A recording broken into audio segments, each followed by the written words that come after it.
After the departure of the Romans, what we now call England was soon welcoming new arrivals on its shores of the Germanic tribes that would give the country its name.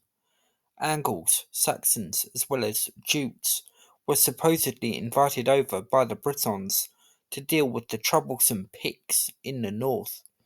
The Picts lived in what is now Scotland, a kingdom that would give Anglo Saxon England plenty of trouble in the centuries to come, just as the Picts had been a nuisance to the Romans and Britons in the south.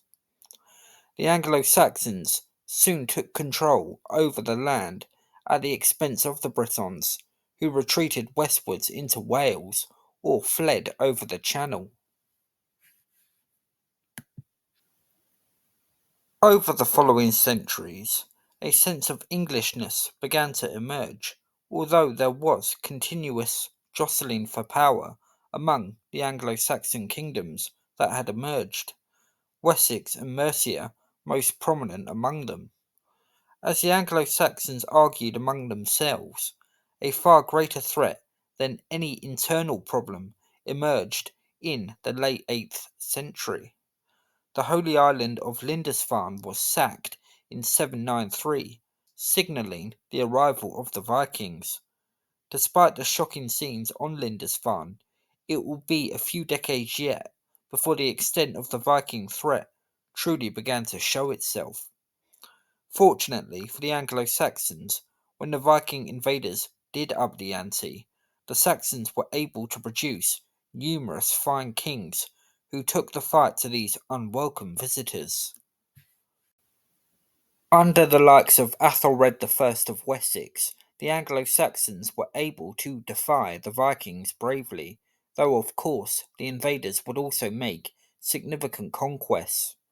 On Athelred's death in 871, his brother Alfred came to the throne of Wessex instead of Athelred's two young sons, who were no more than infants.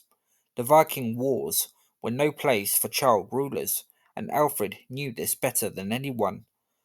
Defying the crippling illness that plagued most of his adult life, Alfred overcame the odds and his share of military setbacks to win a brilliant victory over the Vikings at Edington in 878. Alfred's son Edward and grandson Athelstan would continue the good work and not only thwart the Vikings, but also reconquer lost lands and keep their neighbours in the north, the Scots, in check. In 954, Northumbria, a historically troublesome region, was finally retaken, and the country of England was born. What is especially remarkable is the fact that from the time of Alfred the Great up until the death of Harold II at Hastings in 1066, it can be said that there was only one truly incompetent king during that time. That, it should be of no surprise, was Athelred the Unready, a man hopelessly out of his depth as king.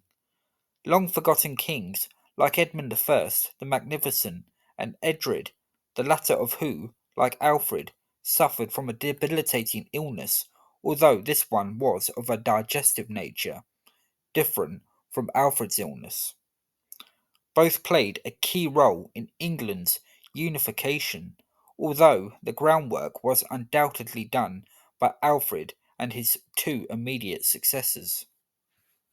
As the Viking Wars had begun to heat up, the Anglo Saxon kingdoms, so often fractured and divided in the past, could have disintegrated and allowed the fearsome invaders to take full control over the land.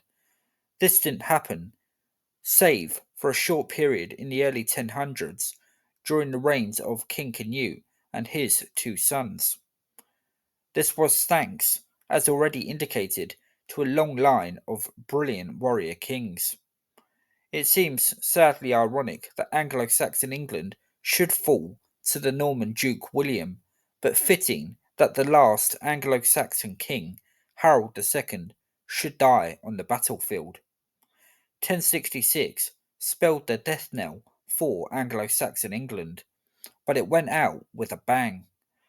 There is no doubt in my mind that these remarkable people should be celebrated more by the country today.